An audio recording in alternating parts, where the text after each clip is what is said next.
Ladies and gentlemen, live from the top of the food chain, Brooklyn, New York, a new day has arrived in cable TV. Strap yourselves in for a fun ride. It's the Cyclone Variety Show. Now here's your host, Cyclone!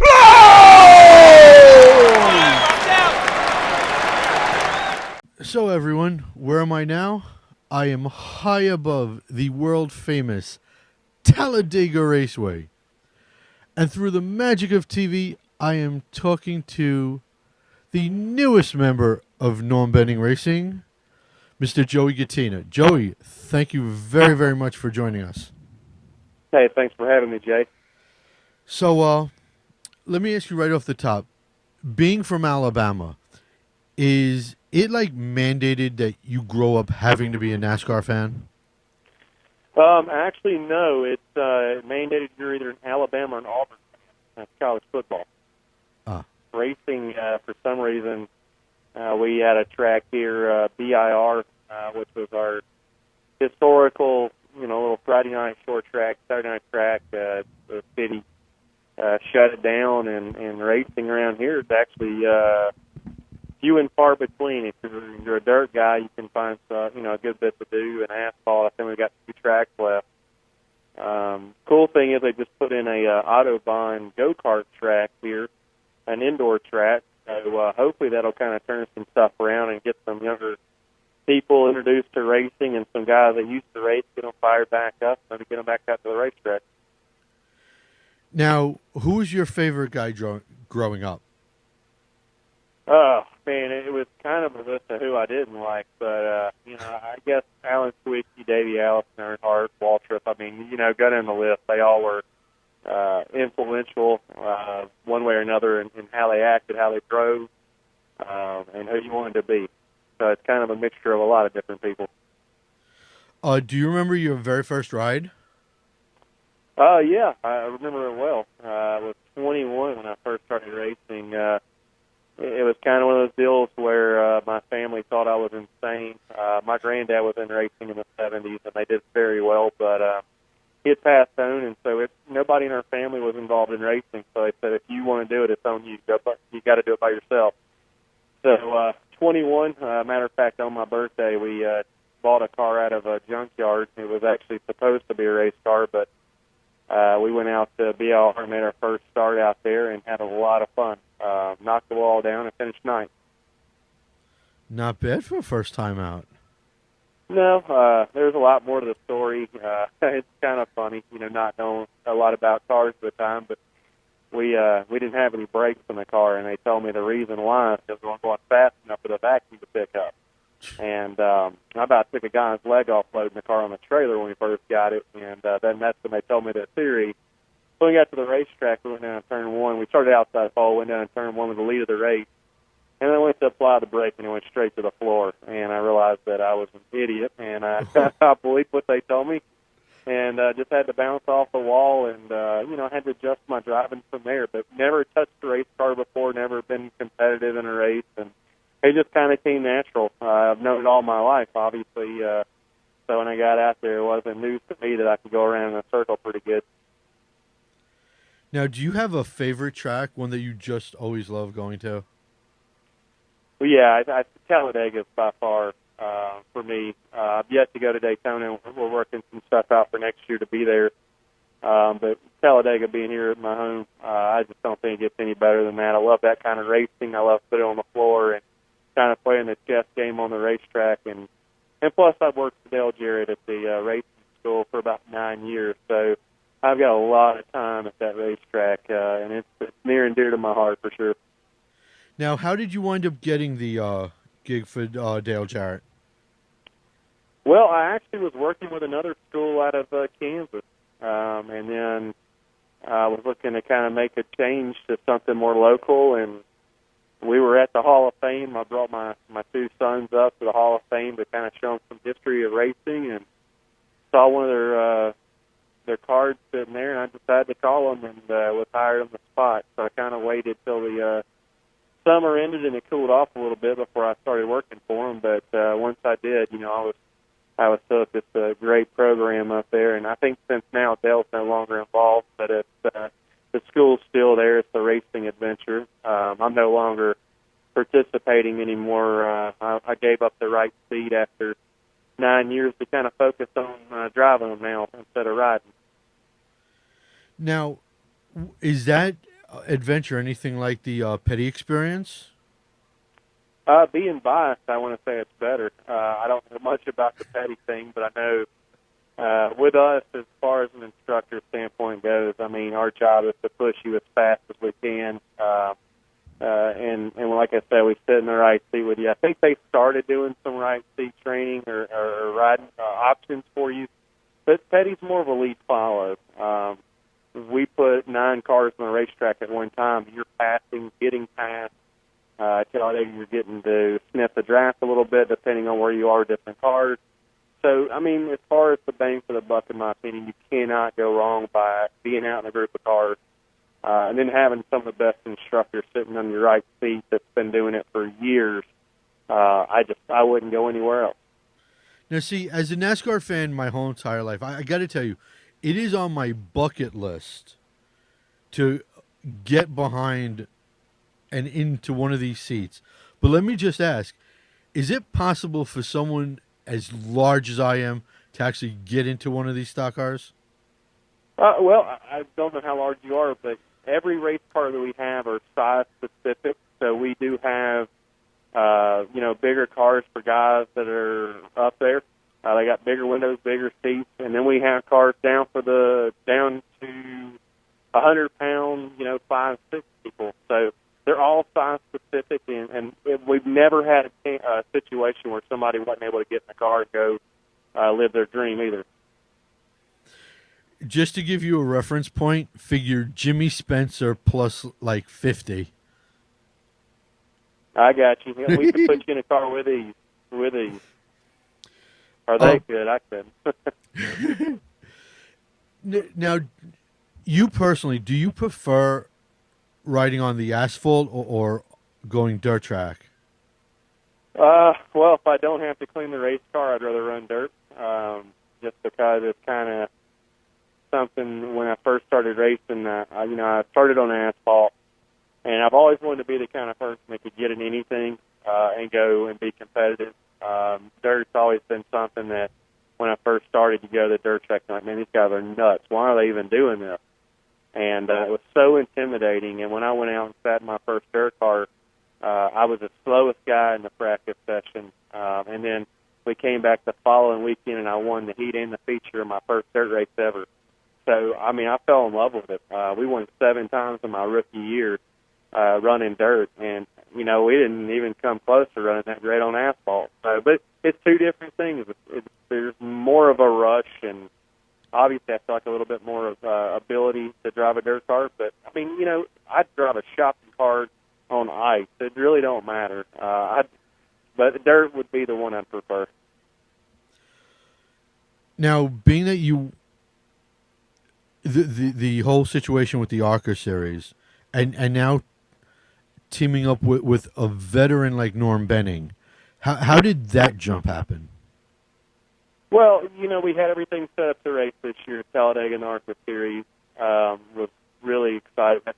I have some wonderful sponsors from Truckworks Kenworth, and a bunch of different other people, American Chemical Technologies. I don't have them all in front of me right now, but anyways, our thing fell apart, our deal at Talladega last minute. We're still working through that right now. We held up our end of the bargain, and some things fell on the other end. But it set me back big time. Didn't really know what direction we're going to go in. To kind of get a blow 24 hours before the race, and we're doing a lot of local radio and things, and our sponsors are fired up to, hey, you're not going anymore. We're not racing. We're not putting you in the car. Was really difficult. But a friend of mine, he pushed me. He said, you got to stay, going positive, going forward. And he said, we're going NASCAR. We got to get you around, some different people, and this is where you want to be anyway. So, yeah, it was just kind of one of those deals. I talked to Brett Bodine, and we got everything done pretty much. I hadn't taken my impact test nor did I take my drug test, because at the time I really wasn't, just getting approval from Brett was the biggest thing for me. And we got that. And we were going to take our time. As the business side of the ARCA for Talladega kind of worked itself out, it would give us an opportunity to go truck racing. And one Monday morning, I got a phone call from Norm, and he just wanted to help us out and get us to the racetrack. And it goes from a dream to, we got to go to St. Louis and start our first Camping World Truck Series race. Unfortunately, I probably have my own record right now. It's the first guy in his debut race to not complete a lap. We started having some kind of mechanical issues with the engine during practice, and then, being there with Norm's backup truck, it was kind of one of those deals, hey, we're not here to race. We're not going to be competitive and up front. It just kind of came together. I want to get you up here to be around the people, experience it, all that great stuff. And he just asked me, said, can we park the truck? I said, absolutely. You're the boss, and we'll do exactly what you say. So we went to Iowa the next week, and we would have had to knock out a good friend of ours who runs a full schedule. And we all elected it. It would have been bad business on our behalf if we'd had to switch numbers and all that stuff. So I ended up spotting for Norm at Iowa, and right now we're kind of in a holding pattern, just kind of sitting back and kind of readjust and make some, determine what our next option is, because for us, we want to go out and be competitive. And NASCAR's require me to run a full 1.5 mile or 1 mile race. So we've got New Hampshire and Phoenix are our two options right now. And then we have to run a full 1.5 miles. And once we complete those two events and we make NASCAR happy, they'll clear us for the super speedway. So right now, that's what we're doing. We're planning on what are going to be the best opportunities for us. We're looking at a New Hampshire, Las Vegas combination, which the one I like the most of is the Phoenix Homestead combination. But right now, like I said, we're still in the planning stages. But I'm not sure if we'll be with Norm for those events. But we're sure going to try. It just comes down to what that car owner needs financially from us. And normally when you're with a smaller team, it costs you a lot more money to race for them because you got to buy a lot of stuff to get the second truck ready or get a second truck, period. So we're just going to sit down and we're kind of crunching numbers and kind of see where we go from here. But we're really right now, the main focus is looking at the ARCA series. It looks like they may be kind of holding back on some of their rule changes for next year. And we've, plan was to run Kansas this year. And I love the ARCA series. It's a great opportunity for me just to continue to log laps and keep my name out there. So we've, looks like we're going to be starting a local race team out of Birmingham, Alabama. I'm pretty excited. We just kind of pulled this off earlier. We've had a race car or two sit down here that are pretty much ready to go. We just haven't done anything with them, and we're weighing our options, and we decided to go ahead and form it. It's KGM, Dustin Knowles, myself, and we're going to start a little team. Dustin was going to crew chief for me in the Talladega Race ARCA series, and Dustin's actually, I think he finished in the top 15 in an ARCA race at Mobile last year, so he's got the experience. So I'm pretty excited about it. You just got to put yourself in a position where you kind of hold your own cards and your own destiny, and I think this is going to make a lot more sense for us, both of us. We're going to share duty in the car and have a lot of fun. That's what it's all about. Now, let me ask you, would you, and I know this is going to sound really crazy, but would you even like to see yourself down the line in an Xfinity series, let alone even a Cup Series car? Absolutely. I think my story's a little different from a lot of people, and I'm sure didn't give a lot of background on myself, but, I'm a little older than what they say you're supposed to be in racing, and basically I'm just a guy that had a dream as a kid. I think as far back as I can remember in the second grade, they always ask that question, what do you want to be when you get older? And it's never been anything but a race car driver. Obviously with family and things like that, I've definitely had to make some changes in my life to make sure I was doing the right things for my family. But, they never asked me to give up. And, for a guy like myself, we don't come from a bunch of money. My dad actually, in the 15 years of racing, has bought me one set of dirt tires back in 2003 or 2008. I don't remember when. Is the only thing my dad's ever done for me, which I love it. My dad's made me go out there from a young age when, it could have been so much easier to have my dad there helping me. Man, I'm 10 times a person today because I've done it on my own. I've learned my own ways. I handle all my own sponsors. It's everything I do. We're getting to the point now where it's a lot to handle, adding in the NASCAR stuff with the truck. But yeah, I mean, the goal is real simple, to live every day to the fullest and to never give up and live a dream. I mean, I never thought I'd ever get a chance to run an ARC race in my life. It just seemed so far-fetched, and I just went after it.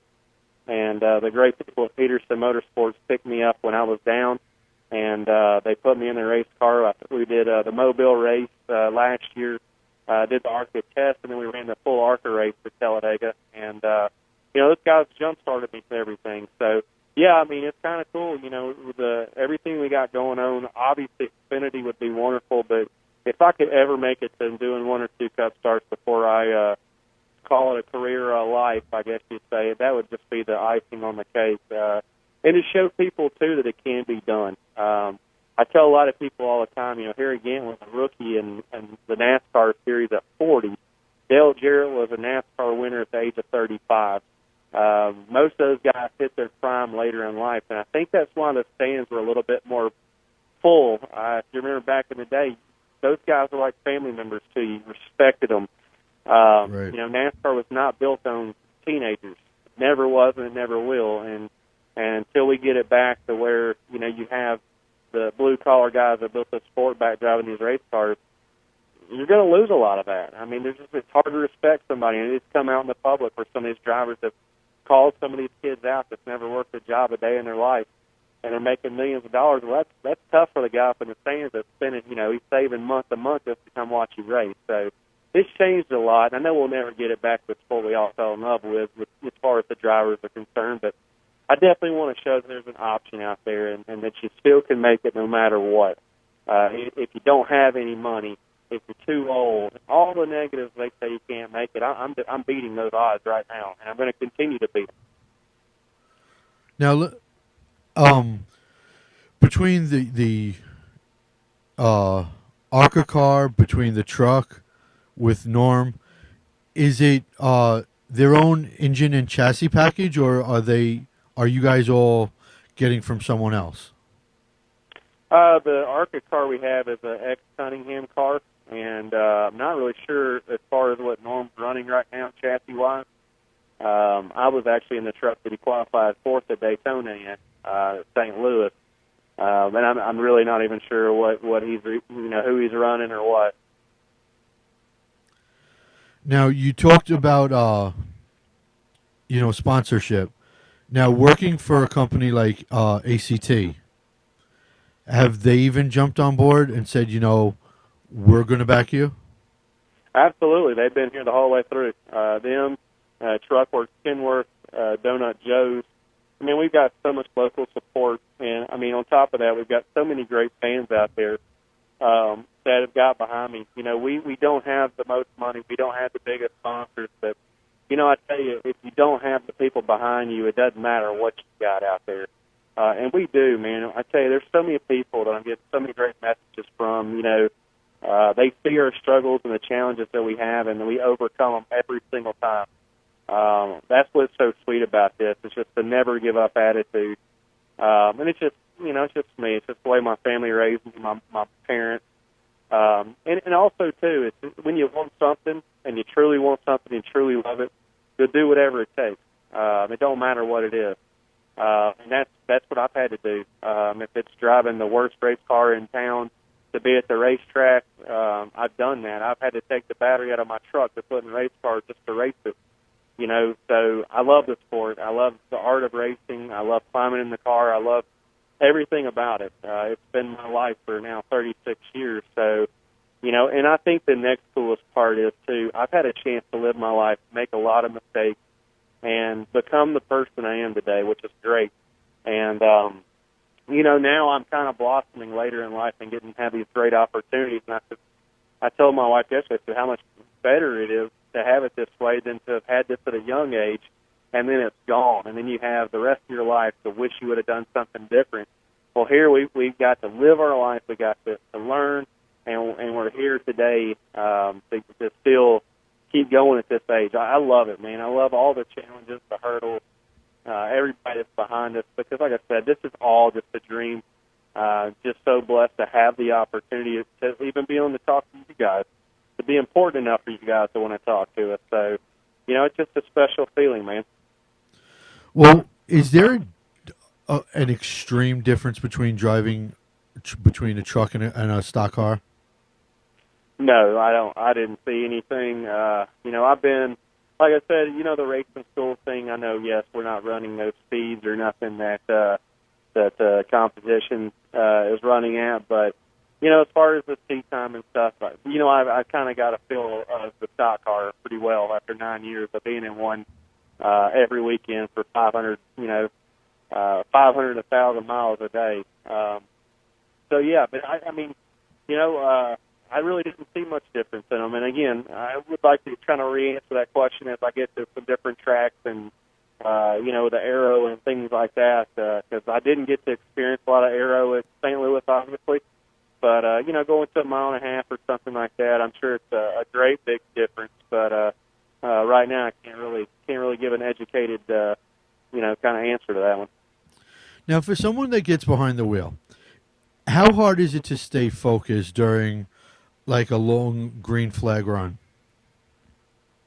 Well, it's just kind of one of those things. If it's in you, it's in you, and it's kind of hard to even explain. You just kind of get in there, and there's so many things that obviously your brain shuts off completely. At least mine does, and you're sitting there listening to the noise of the car. The engine. It's almost like a song. As you go around the racetrack, when you get into that rhythm, where you pick the throttle up, where you're lifting. All those things, that's all you're listening for. You're filling the car, making sure nothing happens. You're not thinking about what you got to buy at the grocery store or what conversation you had last night. But, so, really just blocking out, just out there and your mind's focused on one thing, and that's trying to be as smooth as you can. And that's about it. So are you a fan of restrictor plate racing? I'm a fan of that, yes. I'm not a fan of the two-car tandem, stuff like that. But, I'm a fan of the restrictor plates. I liked it better, of course, back in the day. It was a little bit better when, I just don't like what happened at Daytona when they're so on top of each other that there's nowhere to go. And then to see something like that happen to Austin Dillon, it was horrible. And I think any of us watching that race, I think all of our hearts sunk because we didn't know what was happening.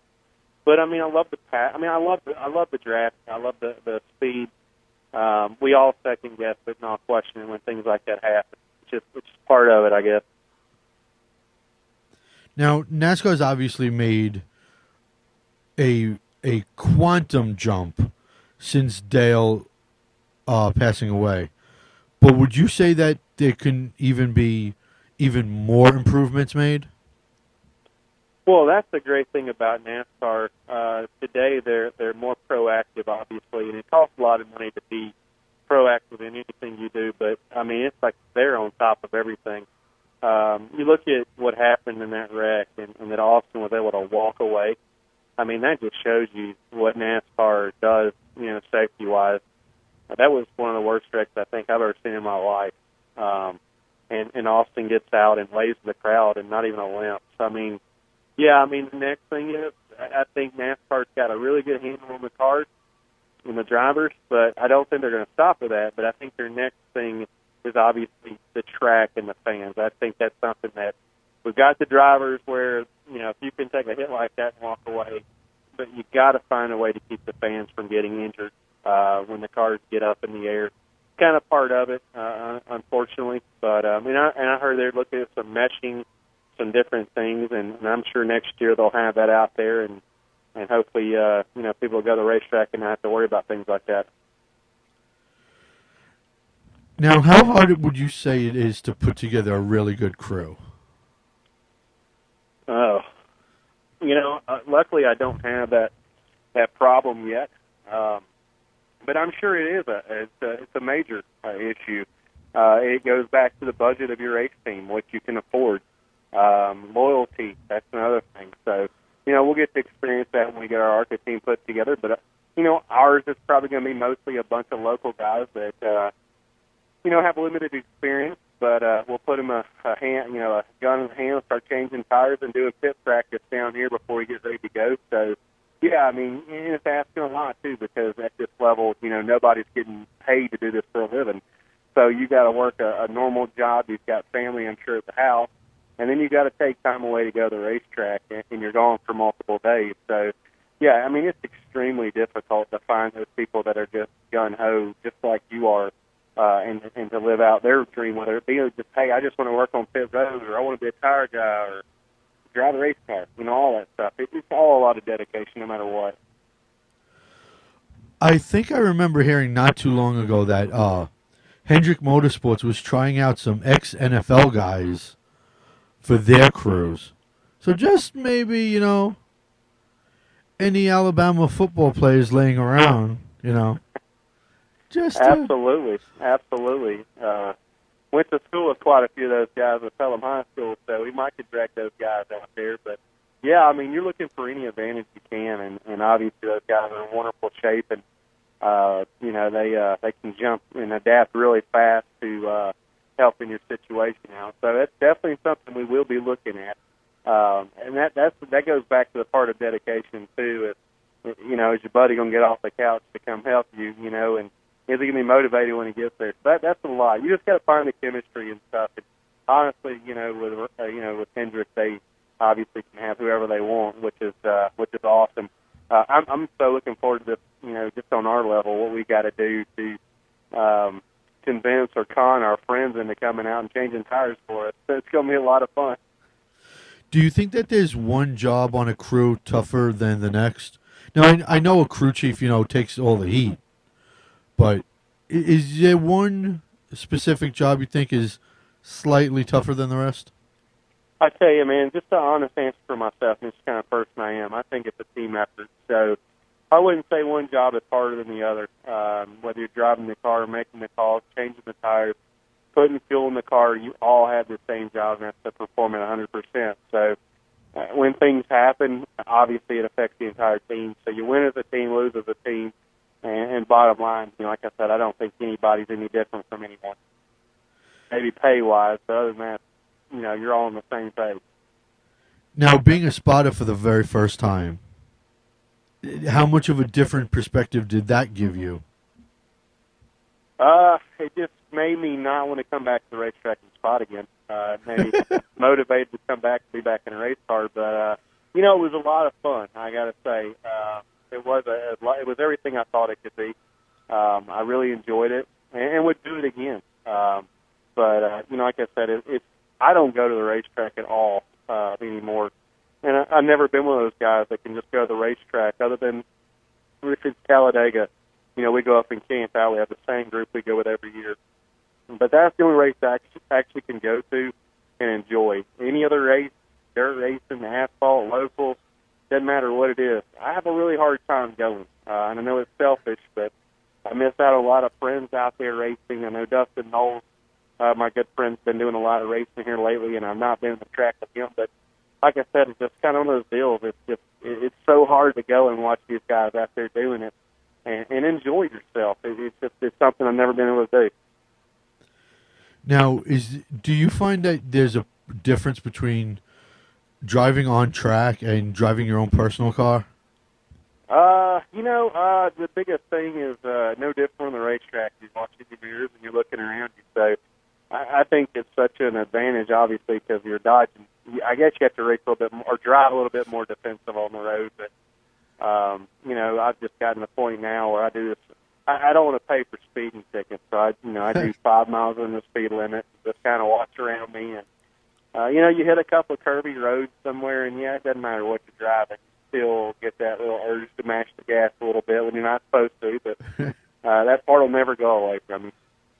Let me tell you something. Here in New York, the speed limit's now 25, and I can walk faster backwards, blindfolded, than I can now driving. Yeah, I don't think I can handle 25, yeah. Now, is that in the city, I'm guessing, or where? That's actually here in Brooklyn. Yeah. And as a matter of fact, it's all the 5 boroughs. Wow. There's this thing that our lovely governor here decided that there is zero tolerance because if someone drives 30 miles an hour and you hit somebody, they'll wind up getting hurt that much more. Oh, okay. Well, hey man, y'all got some different problems up there. I've Oh never yeah, been to we Brooklyn, do. but that would be awesome just to even see, just to be in y'all's traffic. Oh my God! Listen, I've gotten into 100 fights with my mother, telling me that I drive too fast. And I'm like, I'm going 35. That's not fast. So, what's the best advice anybody's ever given you? Believe it or not, Buddy Baker. I met Buddy a long time ago. It was actually one of the things me and my father got to do together. He had a friend of his that was a NASCAR official. I don't know how he knew him. Dad's not a big race fan. He's a golfer. But it did something special for me, and we got to go to the introduction, the Motorsports Hall of Fame induction at Talladega Super Speedway. And I think Earnhardt Sr. was inducted, and I don't really remember. I think Rusty Wallace, and I was a big Rusty Wallace fan, too, at that time. So, but anyways, I had this gentleman take me around, and Richard Petty and Eddie Cheever were having a conversation over what they like to autograph with, a Sharpie or whatever. We got to break. He broke that conversation, and Cheever had just won the 500. Got a chance to speak to Petty. But the biggest thing was Buddy Baker. He said there's more downs than there ever is highs in racing, and if you can, make it through the lows, I guess it is in racing, then you'll make it. If you can accept it, he goes, a bad day at the racetrack is better than being anywhere else, and that's the truth. Because when you have to work as hard as we do to find sponsorship, and then working a normal job too, and trying to go after this, it takes so much time and so much effort. It's like you have 2 jobs, obviously. So I wouldn't change it for the world, but you work so hard when you get to the racetrack. It's just like it happens so fast that you really don't get a chance to enjoy it, and you're back to work again trying to find that sponsorship for the next race. So, right now I think, like I said earlier, we've got the 2 events that NASCAR wants us to meet. Being obviously we don't have the big funding behind it. That's where our goal is. If we move back, if we wanted to race Talladega this year in the truck, and we had that option in front of us, it just didn't work out on a timely basis like we wanted to. So we were going to pull back. We're going to do the 2 races this year, the mile and a half. And then next year our goal is, 4 to 6 races or more, depending on how we are sponsorship-wise. And then realistically have a chance to go full-time racing in 2016. You've got to be realistic with your goals. You can't expect tomorrow that, this great big sponsor is going to fall out of the sky and, all your worries are over with. But I think, that'd be an adequate time frame with what we're up against. The biggest thing is I say to a lot of people, I'm like a politician, and then I'm the race car driver comes last. I'm going around telling everybody how great I am and how great I can handle their sponsor or to make their sponsor commitments and everything else. And then, we get to the racetrack. And it seems like you're in the race car for 30 minutes and you're done. So it's just a lot of work, a lot of time, and not enough fun. Right. Now, the driving bug obviously hit you, and you're living this. Now, you have children. Right. They're at the track with you. Almost cases. Do you think the driving bug will bite them? It hasn't yet. My oldest son's 11, and he thinks his dad's nuts, and thinks racing's the most dangerous thing in the world. And, I'd say I'm never going to be the kind of dad that pushes my kids to go out and be that baseball player, be that football player, be that race car driver. That's up to my son, because, he's not going to do it for me. I can promise you that. And 2, to be successful at anything, your heart's got to be into it. I think my middle son, Cole, may have an opportunity jealousy, but I don't think his mother's going to let it happen until he gets a little older. And see, that was the great thing back in the day when racing was racing. It seems like I said racing's racing, but back when it just had a different feel to it and a different way of thinking. But, you know, like Bobby Allison, Bobby didn't let Davey drive a race car till he graduated high school. And I tell you, there's kids now that are 12 years old running late models that their dads are paying, $500,000 to put them on the tour at like 13. And my thing is that's great if you got that. And you got to separate the jealousy thing, because I know a lot of people say, oh, he's just jealous. No, I think these kids need to learn what it is to be a kid. And yes, they're honing their skills, they're honing their talent, and they're giving themselves a shot, get to the top level, but that day may never come for them. They may not make it to the top level, and then they turn around and they've wasted their entire childhood chasing what their dad put in front of them. You know, there's so much to life. There's so many more important things out there, values and school and different things that, you know, I think the same way that with my kids, if they ever decide to go racing, it'll be very limited until they got to a point where they could go out there and work for it and not interfere. High school sports are enough for these kids. You add racing, it's a full-time job. So, yeah, I mean, my kids, I don't know. You never know with these kids these days. I mean, they may wake up tomorrow and say, yeah, I want to race. But, again, I wouldn't be so easy to just say, all right, well, let's go. It's one of those things they got to earn it if they want to go. You know, I think Senior did that with Junior. Yeah, actually he did. Did it with Kelly as well. So, you know, it just means a little bit more, in my opinion. It's like, it was amazing to see this weekend, the Open, the golf tournament, Zach Johnson. I mean, and you look at a guy like Jordan Spieth, Jordan's won 2 majors in a row, and then Zach, I don't know if you watched, but, I mean, this guy's in tears. What it meant to him to win that golf tournament, what that Open meant to the game of golf and in sports, and you felt that from Zach Johnson. If you weren't a Zach Johnson fan, you became one. And I think that's the disconnect that we have with the younger people. You know, they don't understand. They don't get it. And it's just one of those things where it happens. Oh, well, because they got it all right there. And I think that's, a lot of people having trouble with kind of getting adjusted to Jordan Spieth and finding that connection with him. People may never find that connection like they did Tiger Woods. I know we're talking race and golf, but yeah, I mean, it's just a different animal. You can see the way people came up different by just raw emotion, and you can't buy that, you can't fake that. That is just absolutely who you are as a person. And I'm going to tell you, that touched me this weekend. It was such a nice breath of fresh air to see a professional athlete that gave a lot, worked his tail off, and then to see what it meant to him to win it. And, that's awesome. Well, not only as an athlete, I have to tell you, not only in athletics is it like that, but it's like that in stand-up as well. Because as a stand-up, everybody now, it's like an entitled generation. Like first is Generation X. I think this should just be called the entitled generation. Right. But, I didn't know you were a stand-up comedian. That's something else. Lasting and loving life. I say that's a lot of. I had a goal and a dream one day, and it's kind of gone now because of Jeff Gordon. But I wanted to be the first race car driver on Saturday Night Live back when it was good, many, many years ago. Now I wouldn't want to go on there for nothing. But I was a big Adam Sandler fan and some of those guys. But comedy is absolutely my favorite. And I've never had the nerve to get up on stage, but I am that guy that's trying to make everybody laugh wherever I go. It's just I got it from my father, and laughter is just the perfect medicine. And to be able to get up there and do that, I commend you, sir.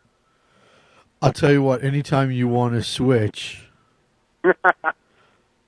because I'll tell you what, I drive on the streets. I might look like Jimmy Spencer a little bit, but I kind of have that Kyle Busch craziness in me. There you go. At times. But I'll tell you what. Next season, okay, I say at least 2 times we get you in Victory Lane with the Cyclone Variety Show on that car. Hey, that sounds like a wonderful plan to me. it'd be just a perfect story for us. I think we can do it. I know we can do it. It's just we just have to have all the cards fall right in our favor, and we got plenty of time. I feel like I can race for another 20, 30 years. So you get better with age, and I just age is a number to me. I don't know how old you are. I kind of get tired of hearing all that stuff, and I bring it on myself a lot because that's all you do here. But I'm motivated, man. And like I said, to get to this point, you just kind of sit back and think about how lucky you are, how blessed you are. At that point when you get there, man, nothing can stop you, and you just do it. So kind of look at Rudy, the underdog, and I'm kind of trying to adopt that little underdog cartoon, the little dog, because everybody loves the underdog. And I pulled for LeBron James this year in the NBA Finals because he was the underdog. That tells you how much I love the underdog. Well, I'll tell you what, I want to thank you very much for your time. Absolutely, and thank you for having me on. Listen, it is my pleasure to finally speak to you. And I will be in touch soon.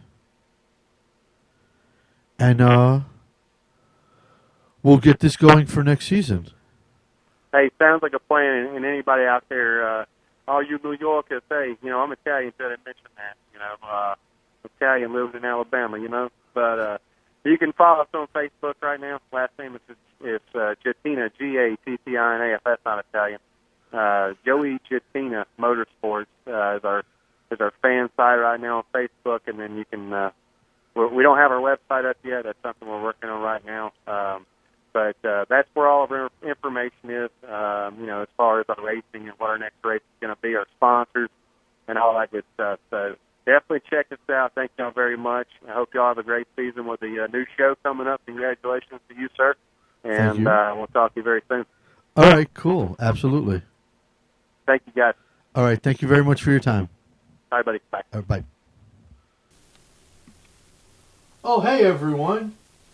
I'm relaxing right now because, well, my crew needed another vacation from me. But don't you guys worry. I put together something that I know you guys are going to just love. Take a look at this. Hey, I have one more for you. So don't you dare touch that dial. So where am I now? I'm on an island. Not Gilligan's Island this time.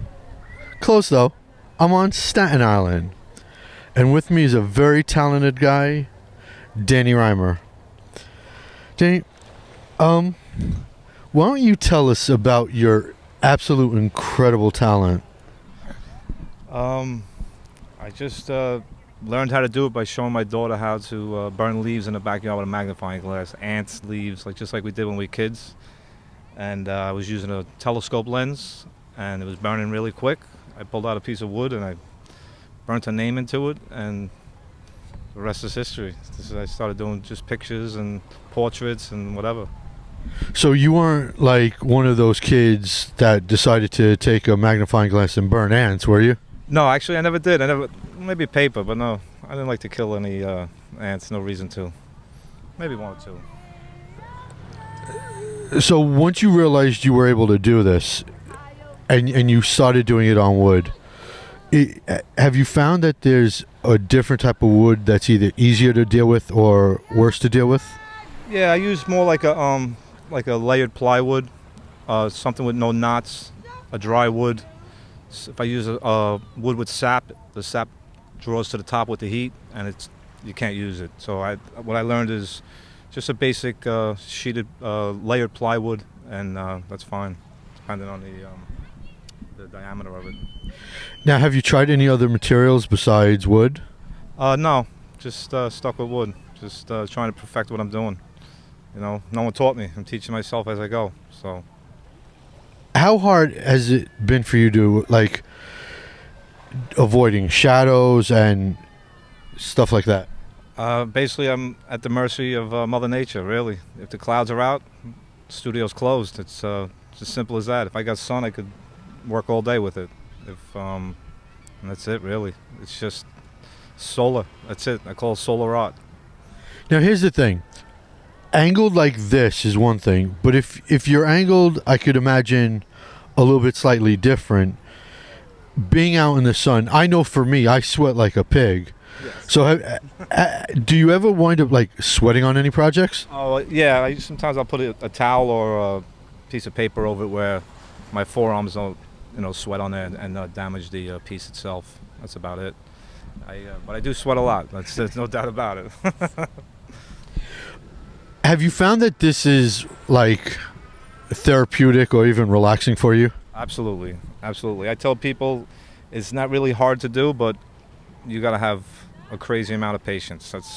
That's number one. If you don't have patience, don't even bother trying, because it's trial and error when you first start, and it's very tedious. So,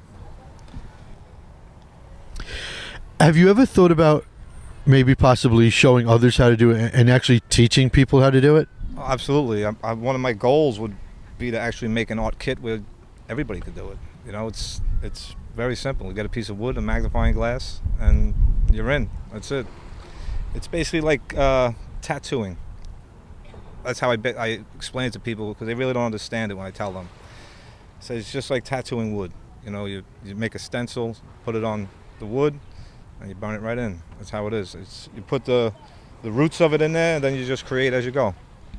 Now, working with different colors and different types of inks as well, I would imagine they react differently to wood. So is there one particular type of ink that's better? I just use acrylic paint. That's it. You can't use any type of ink or anything like that, because it bleeds out into the pores of the wood, so it doesn't work out. Everybody went down that road, didn't work.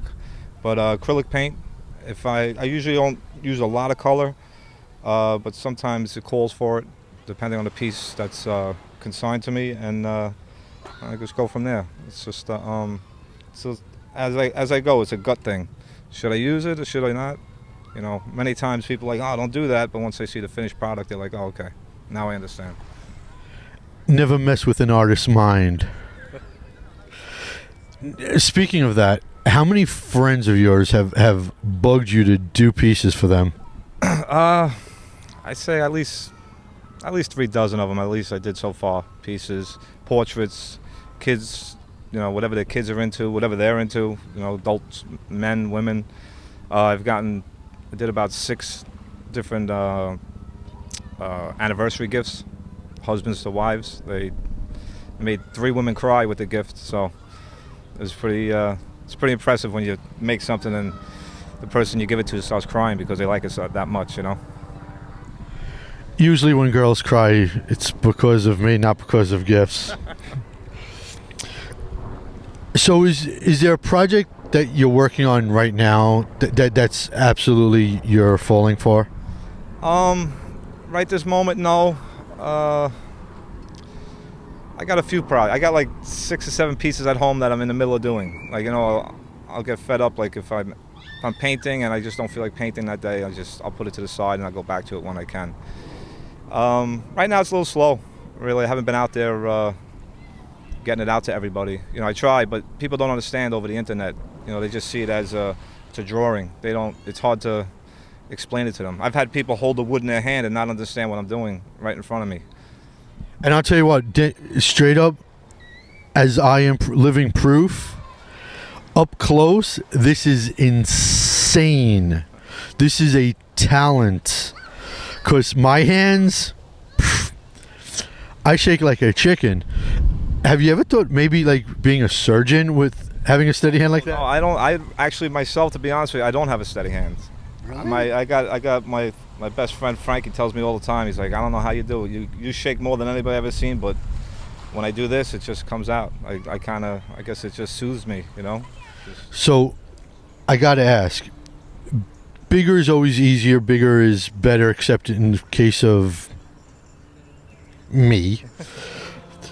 But the tiniest details, how hard is that to actually do? It's not really hard. I wouldn't even say. It's just you got to keep moving. It's kind of like if you are using a felt tip pen, say you're like trying to copy something and you pause on a piece of paper and it bleeds out. It'll do the same thing. It'll burn a larger spot on a fine line and you'll see it. It'll be just like a marker being bleeding out into a piece of paper. It's pretty much the same concept. But the small details is just comes with experience. That's it. That's Now, if you were to, I don't know, in art they say there's no such thing as a mistake or an error, but if you did something that you weren't intentionally planning on doing, is there a way you can actually fix it? there's been a couple of times. I can count on one hand, but yeah, a couple of times that I burnt a spot where I didn't want to, or I went too far in. There's always ways to work around it. So just to show you how serious I was about the detail, take a look down. A couple of times that I burnt a spot where I didn't want to, or I went too far in. There's always ways to work around it. Just like any other artist, you make a little mistake, you could cover it up and move on. Keep it seamless, pretty much. Cool. And thank you. Hey, I hope you guys really enjoyed that. But like they say in the schools, we'll see you back here in September. Until then, America, I'm Cyclone saying, stay humble, America.